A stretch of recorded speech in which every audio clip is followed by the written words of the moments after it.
GT1, GT3 dans la configuration HD.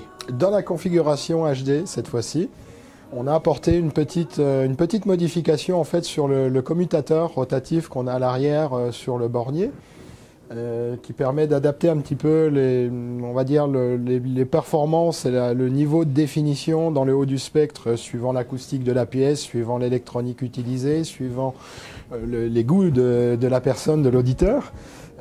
Donc là, on retrouve en fait les GT1 HD en démonstration aujourd'hui, mais également les GT3 HD dans une configuration un petit peu particulière, puisque là, on y associe 6 subwoofers, le GT SW2, le tout dans une configuration semi-active, puisque les caissons et les enceintes sont drivés via un DSP et via des électroniques, donc IN400 Atoll Bridgé, sur les enceintes GT3, et les caissons étant en actif ont 500 watts chacun intégrés à... Pourquoi autant de caissons de Grave? Pourquoi autant de caissons? Alors, tout d'abord, ça permet en fait à chaque caisson en fait de ne pas leur demander trop de niveaux, et donc de les exploiter dans une zone où vraiment les taux de distorsion sont extrêmement faibles et le potentiel dynamique reste important. Ça, c'est une première chose. La deuxième chose, c'est que là, dans le cadre de ce salon et de la pièce qui nous a été impartie, on a fait des séances de mesure. Et la configuration qu'on a retenue pour ce lieu-là, c'est une configuration semi-cardioïde, où donc on oriente un petit peu le train d'onde sur l'avant de la scène sonore et non sur l'arrière, ce qui permet de limiter un petit peu l'interaction de la pièce. Donc cardioïde, ça veut dire qu'on a gardé 4 caissons qui sont au niveau des enceintes, au niveau de l'émission, et qu'on en a un de chaque côté qui a été légèrement décalé. Voilà, légèrement décalé. Le tout est géré temporellement, ce qui fait qu'en fait, on arrive à orienter le faisceau sur l'avant. Ce qui permet d'éviter en fait un petit peu la réflexion arrière. Donc vous avez le train d'onde Grave qui arrive, qui démarre. En fait, il faut comprendre que celui-ci, proprement dit, je ne sais pas s'il sera visible sur le... Celui-ci démarre.